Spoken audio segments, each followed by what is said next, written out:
Assalamualaikum warahmatullahi wabarakatuh. Alhamdulillah, asyhadu an la ilaha illallah wahdahu la syarika lah wa asyhadu anna Muhammadan abduhu wa rasuluh. Allahumma shalli ala Muhammad wa ala alihi wa ashabihi ajma'in. Amma ba'du, ibu-ibu, bapak, saudara-saudara sekalian, alhamdulillah pada subuh hari ini kita bisa hadir sholat subuh berjamaah dan kita lanjutkan dengan kajian tafsir Al-Quran dari ayat ke ayat.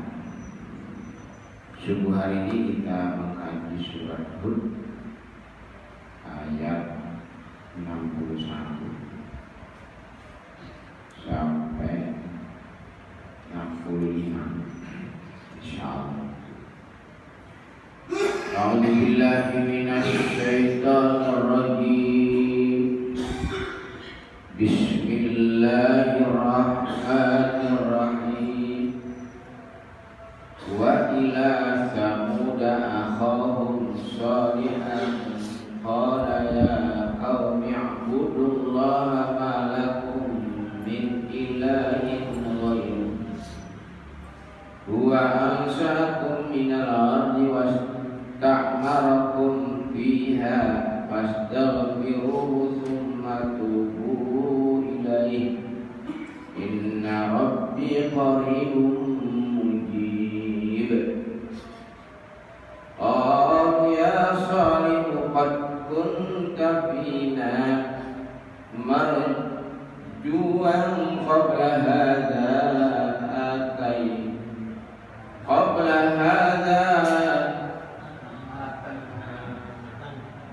atanhana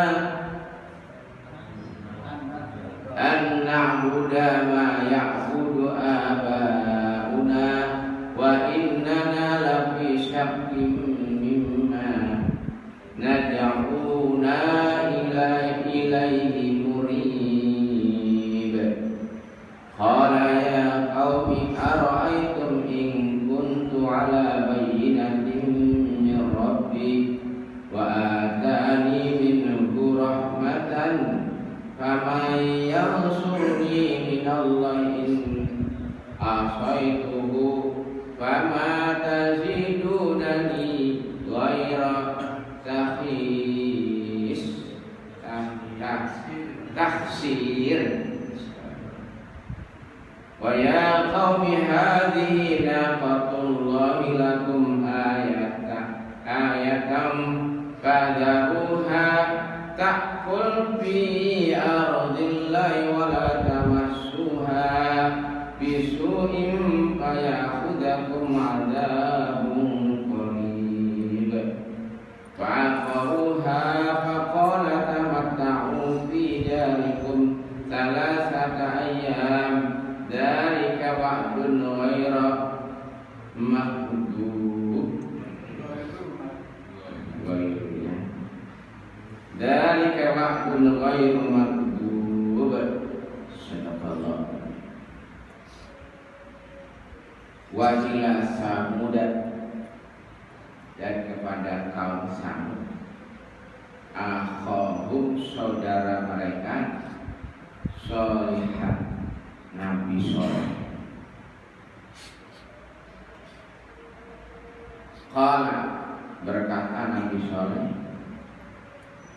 ya qaumi, wahai kaum, ubudullaha, ibadahlah kepada Allah. Malakum, tidak ada bagi kalian, min ilahin, dari Tuhan yang berhak disembah, ghairuhu, selain Dia. Huwa, Dia Allah, ansha'akum, menciptakan kamu, minal ard, dari bumi, wastakbarakum, dan kalian memakmurkan, fiha, di dalamnya. Fastaghfiruhu, maka minta ampunlah kepadanya. Summa kemudian tubuh taubatlah ilaihi kepadanya. Inna rabbi sesungguhnya Tuhanku qaribun amat dekat mujibun menerima doa, mengabulkan doa. Qalu mereka berkata ya Salih wahai Salih, qad kunta sungguh engkau bina bersama kami merjuan sebagai orang yang diharap-harapkan qabla hada sebelum ini. Atanhana apakah engkau melarang kami anak Buddha bahwasanya kami ibadah mayak budu pada apa yang telah ibadah abauna bapak-bapak kami. Wa innana dan sesungguhnya kami lafi pasti dalam syakin keraguan mimma dari apa-apa tad'una yang kamu seru kami ilaihi kepadanya murib sesuatu yang meragukan. Qala Salih berkata, ya kaum wahai kaum, ara'aitu bagaimana pendapat kalian in kuntu jika adalah aku ala bainatin atas bainah penjelasan min Rabbi dari Tuhanku. Wa atani dan dia memberikan kepadaku minhu darinya rahmatan rahmat. Paman maka siapakah yang suruni yang menolongku minallahi dari Allah in asaituhu jika aku durhaka kepadanya. Paman maka tidaklah tazidu menambah tazidunani kalian menambah kepadaku ghaira selain taksir kerugian. Wa ya qaumi wahai kaum, hadhihi inilah naqatullah untanya Allah lakum bagi kalian ayatan sebagai ayat. Fadaruha maka biarkanlah dia tak dulu makan bil ardi di bumi fi ardilah di bumi Allah wala tamassuha dan jangan ganggu dia bisuin dengan kejelekan. Fayakhudzakum maka menimpa kamu sekalian ada qarib adab yang dekat. Fa'aqaruha maka mereka sembelihnya unta itu. Faqala maka Nabi Saleh berkata tamatta'u bergembiralah kalian bidarikum di negeri kalian salasata ayyam 3 hari. Dzalika wa'dun itulah janji ghairu yang tidak makdzub bohong. Jamaah sekalian yang berbahagia, ini makro baru. Jadi Al-Quran itu terdiri dari ain ke ain. Jadi di pinggirnya ada ain. Ain ke ain itu satu makro, satu pembahasan. Ini masuk pada pembahasan baru tentang Nabi Saleh yang diutus kepada kaum Samud, kaum yang hebat, kaum yang berada di tanah yang subur, makmur, tapi sayangnya tidak bersyukur, tidak ibadah kepada Allah, tapi beribadah kepada berhala-berhala.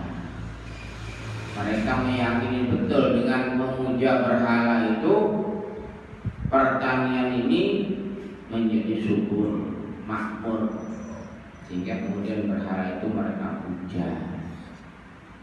Maka diutuslah ke sana Nabi Saleh untuk berdakwah, mengingatkan mereka agar jangan ibadah kepada berhala, tapi wajib ibadah kepada Allah. Wa ila Tsamud akhahum shalihan, dan kepada kaum Tsamud saudara mereka Saleh. Qala berkata, ya qaumi ibudullah, wahai kaum ibadahlah kepada Allah, malakum tidak ada bagi kalian min ilahin ghairu, dari selain Dia Tuhan yang berhak diibadahi. Jadi kalian jangan ibadah pada selain Allah. Ibadah itu ke Allah, tidak ada yang lain. Jangan cari-cari. Sama sekalian, memang secara naluri manusia itu memiliki naluri bertuhan. Kalau saya ke Banjarmasin, masuk ke pedalaman, di adik saya ini naik gunung daerah Dayak, itu ada rumah ibadah orang Dayak. Jadi di situ ada asli agama orang Dayak, itu ada Kristen, ada gereja. Jadi itu ada gereja, ada rumah Dayak, ada tempat ibadah, ada masjid. Nah, jadi ada 3. Nah, yang asli agama orang Dayak itu besar juga, rumah panggung besar ini.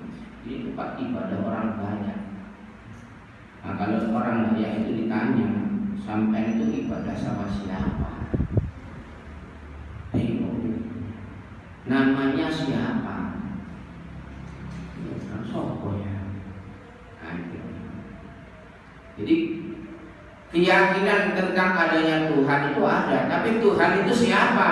Nah, itu kemudian meraba-raba, mencari-cari, ngarang-ngarang. Padahal kan alam semesta ini diciptakan oleh Allah dan disuruh manusia ini ibadah kepadanya. Maka diutuslah oleh Allah para rasul, para nabi untuk menyampaikan tempatmu beribadah itu, arahmu beribadah itu adalah kepada Allah, tidak ada yang lain. Di rasul-rasul terus berganti-ganti sama. Tujuannya adalah mengembalikan manusia ini agar ibadah kepada Allah. Selain Allah itu bukan Tuhan dan tidak berhak untuk beribadah pada yang lain itu.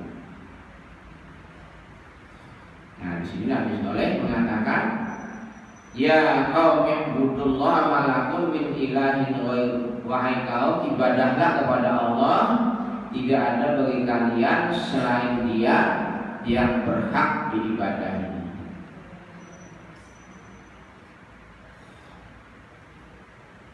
Wa huwa, dan Dia ansha'akum, menciptakan kamu, minal ard, dari bumi. Nah, ibadah pada Allah yang menciptakan sampean semua, wahai kaum Tsamud, diciptakan oleh Allah dari tanah. Kita juga diciptakan dari tanah. Kalau asal muasalnya Nabi Adam dari tanah yang jelek, kemudian kita diciptakan dari saripati tanah. Kita akan makan buah-buahan dan sebagainya.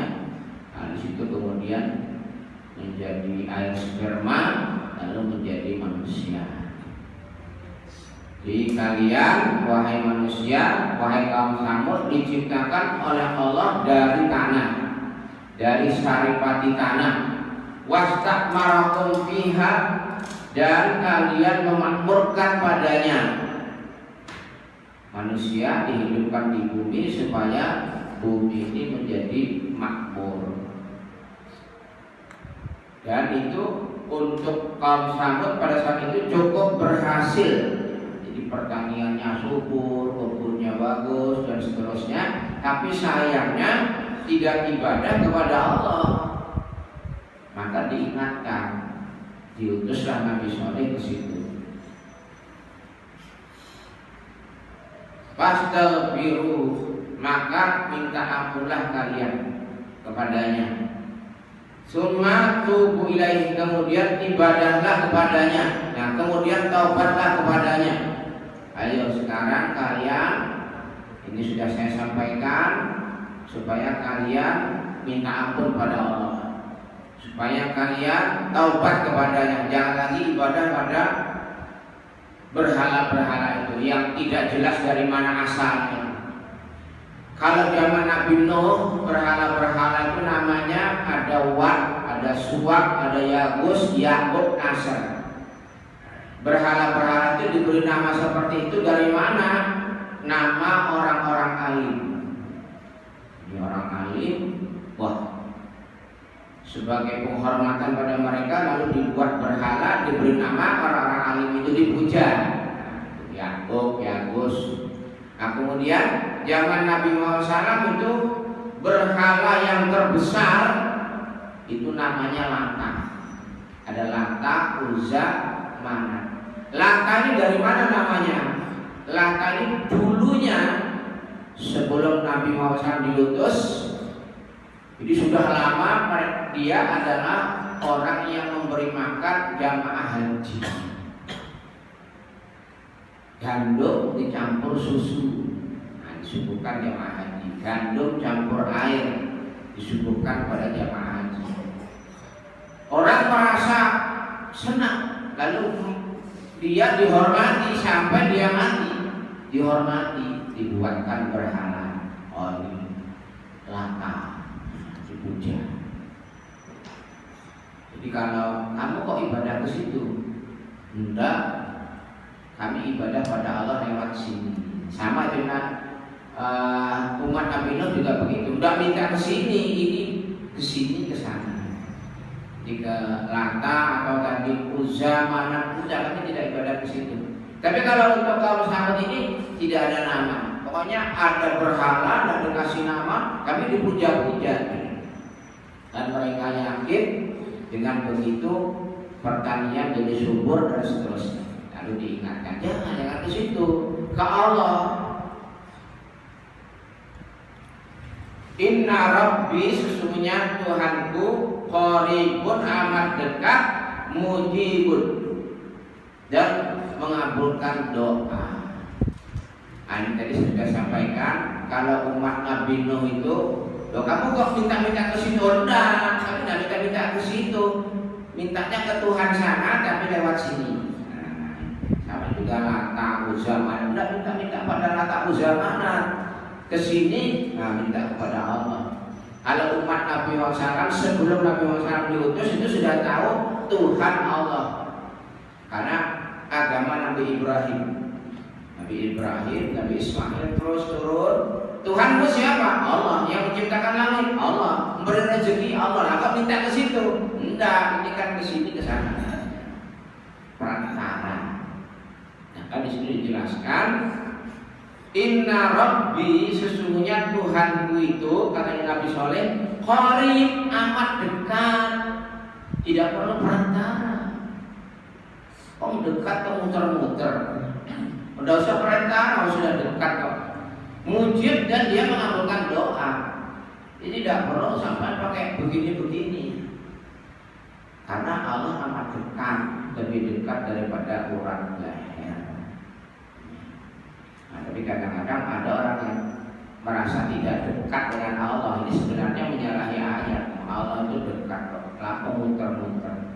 Dalam surat Al-Baqarah 186 di sana Allah berfirman, Bismillahirrahmanirrahim. Wa idza sa'alaka 'ibadi 'anni fa inni qarib. Ujibu da'watad da'i idza da'an falyastajibu li wal yu'minu bi la'allahum yarshudun. Dan apabila hambaku bertanya kepadamu tentang aku, maka sesungguhnya aku dekat. Uji da'watad da'i idza da'an, dan aku mengabulkan doa apabila dia berdoa kepadaku. Nek berdoa kepadaku, aku kabulkan. Aku ini dekat. Ini tidak usah muter-muter kalau mau berdoa pada Allah.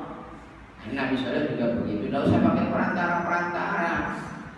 Langsung saja ke Allah, karena Allah dekat dan mengabulkan doa. asal sampai mau istighfar, minta ampun, taubat, itu akan mudah dikabulkan doa. Qalu, mereka berkata, ya Sholih, wahai Sholih, qad kunta bina marjuwan qabla hadza, sungguh kamu ini bersama kami sebelum ini lama sebagai harapan. Sampai ini pemuda harapan kami, sampai pinter, cerdas, cekatan, kami harapkan jadi pemimpin kami sampai ini.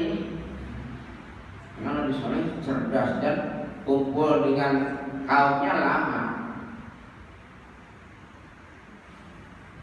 Atanhana, apakah kamu melarang kami anak Buddha, bahwasanya kami ibadah mayak budu abauna, apa yang telah ibadah bapak-bapak kami, bapak-bapak kita. Bapak-bapak kita kan ibadahnya kan seperti ini, ya ke berhala itu. Sampai sudah lama kumpul kami, kok malah sekarang menyuruh jangan ibadah pada situ. Wa innana, dan sesungguhnya kami lafi pasti dalam syakin keraguan mimma tad'una ilaihi, pada apa yang kamu seru kami ilaihi kepadanya, murid sebagai suatu keraguan. Wah, kamu ini ragu ini, kamu ini ya apa son? Jangan-jangan kamu ini gila ya, kamu kena sihir ya, gangguan jiwa kamu. Oh, ini sudah sejak zaman dulu seperti ini. Ibadah pada berhala itu sekarang kok kamu dapat dari mana ilmu ini? Kena sihir kamu, gangguan jiwa. Dulu kamu pintar, cerdas, sekarang kamu ini. Qala, Nabi Sholeh berkata, ya qaumi, wahai kaum, ara'aitum, bagaimana pendapat kalian, in kuntu ala bayyinatin min rabbi, jika aku berada pada bayyinah dari Tuhanku. Bayyinah itu penjelasan. Bagaimana kalau saya ini dapat penjelasan dari Tuhan Allah? Nanti ada sesuatu yang, nah ini nanti bentuknya adalah mukjizat. Di bayyinah itu bisa juga diartikan mukjizat. Bagaimana nanti kalau saya dapat dari Allah, Tuhanku itu bayyinah, ada sesuatu yang menjelaskan, yaitu mukjizat. Bagaimana nanti? Wa atani minhu rahmah, dan aku dan diberikannya kepadaku minhu, darinya rahmat. Jadi ada penjelasan, ada rahmat. Nah, bagaimana pendapat? Saya ini tidak bohong, saya tidak gila, saya tidak kena gangguan jiwa. Nanti ada penjelasan dari Allah, ada rahmat.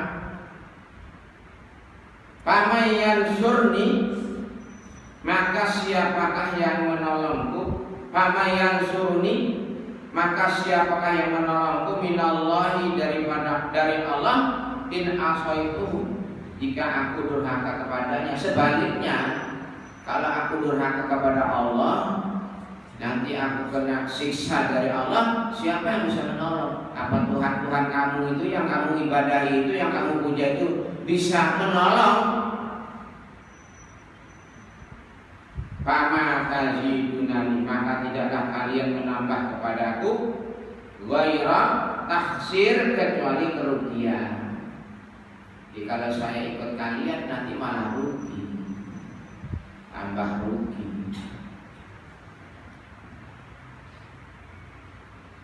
Wa ya qaum, wahai kaum, hadhihi naqatullah, hadhihi naqatullahi lakum ayatun, wahai kaum, inilah unta Allah. Inilah mukjizat. Jadi memang mereka minta, mereka menuduh Nabi Sholeh bohong dan sebagainya, gangguan jiwa. Enggak, saya tidak gangguan jiwa. Saya ini ada penjelasan dari Allah nanti, ada bayyinah. Apa? Nah, lalu Nabi Soleh diperintahkan oleh Allah memukul batu. Pukul batu, dari batu itu keluar unta. Ini bukan sulap, bukan sihir, mukjizat. Ya, mukjizat itu untuk Allah kan gampang saja. Kalau Nabi Musa itu memukul laut, laut kering.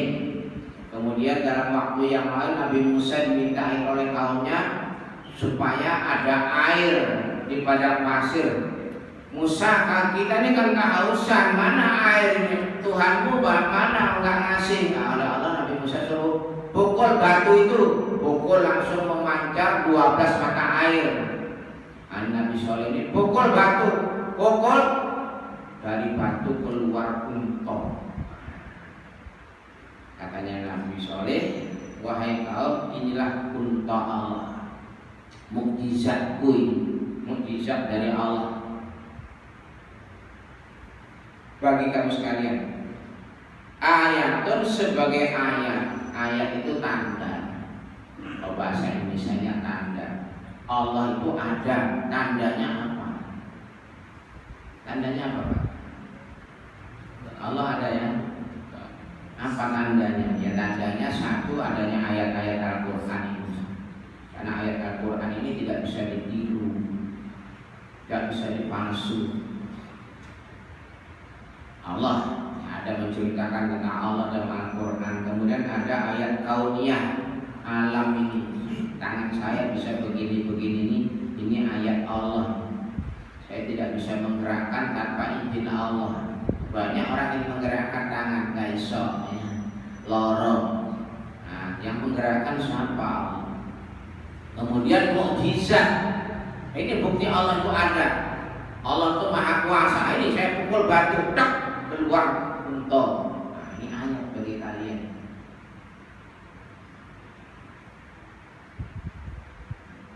Maka kata Nabi Nuh, Nabi Soleh, ini ayat dari Allah untuk kalian, pada ruha, maka biarkan dia takul fi ardilah, makan di bumi Allah. Jangan diganggu dia makan, dia minum, jangan diganggu. Wala tamassuha bisu'in, dan jangan kamu sentuhkan kepadanya kejelekan, jangan kamu ganggu. Tapi kemudian memang tentulah mereka dibunuh. Jangan diganggu, malah mereka bunuh. Payak kujakum ada mungkor. Kalau kamu ganggu, kalau kamu bunuh, nanti menimpa kalian azab yang dekat. Nah, jadi kalau kalian ini mengganggu unta ini, nanti azab itu dekat, langsung datang azab. Fa'aqaruha, maka mereka menyembelihnya.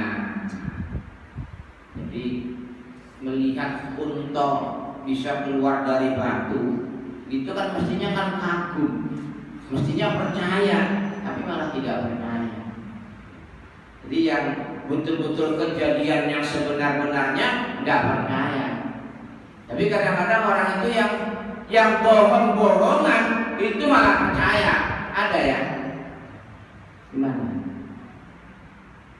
Tentu duit. Oh, ya. Tentu alih-alih percaya. Oh, pengikutnya banyak. Ini yang benar-benar Nabi dan Rasul, batu di keluar unta, nggak percaya. Ini untanya jangan diganggu, malah dibunuh. Sudah diomongin, nanti kalau kamu ganggu nanti azab dekat ini, sebentar lagi sudah datang azab. Tapi mereka bunuh, maka kemudian fa'aqaruha, maka mereka sembelihnya. Faqala, maka berkata Soleh, Nabi Soleh berkata, tamatta'u bidarikum salasata ayam, bergembiralah kalian di negeri kalian 3 hari. Jadi sesudah mereka itu membunuh unta itu mereka gembira. Oh, Soleh gak benar. Katanya nanti ada adab. Ini sudah mati nih untanya ini. Mana adabnya? Nah, gembira katanya Nabi Saleh. Ya gembira 3 hari. Batasnya nanti kalian itu bergembira 3 hari. Jalika wa'dun, itulah janji ghairu tidak makdub, dibohongi, tidak bohong. Coba tunggu nanti 3 hari. Ini janji Allah dan itu nanti pasti terjadi. Apa ya nanti? Ayat berikutnya. Jamaah sekalian yang berbahagia itu, Nabi Soleh dengan kaum Samud. Mudah-mudahan kita bisa mengambil pelajaran, karena dari kisah-kisah yang akan dikisahkan oleh Allah dalam Al-Quran itu ada pelajaran-pelajaran, supaya kita kalau kisah yang baik untuk dicontoh, ada kisah yang jelek untuk dihindari. Nah, ini ada ayat Allah, mukjizat tidak percaya, itu kan tidak betul. Tapi memang untuk sekarang ini mukjizat sudah tidak ada, karena mukjizat itu untuk Nabi dan Rasul. Kalau untuk kita itu karomah, tapi tidak selalu betul juga, karena begini, Imam Syafi'i itu berkata, kalau ada orang kok kelihatannya sakti, wah hebat dan sebagainya, itu lihat kesehariannya, ibadahnya ya Allah, sholatnya ya Allah, ngajinya ya Allah. Oh nggak tahu ngaji loh, nggak tahu ke masjid sakti, wah ini Nabi. Dan yang terjadi kan seperti itu. Sembarang orang yang sakti dianggap wah ini karomah, padahal nggak tahu sholat. Iki wali ini nggak tahu sholat wali. Kalau di kampung saya sana, apa Pak Murjani mana ini? Di kampung kita sana itu ada orang yang setiap hari butuh melayu, uangnya gede dukur lalu. Jadi dia wali gitu. Kalau dia mampir ke warung, makan semua. Ini calon laris ini. Ada enggak kelamben nanti melayu wali. Nah, itu kadang-kadang masyarakat kita mudah juga terkecoh. Demikian ya mas sekalian, kajian ini mudah-mudahan bermanfaat. Subhanallah wa bihamdika, asyhadu an la ilaha illa anta, astaghfiruka wa atubu ilaik. Assalamualaikum warahmatullahi wabarakatuh.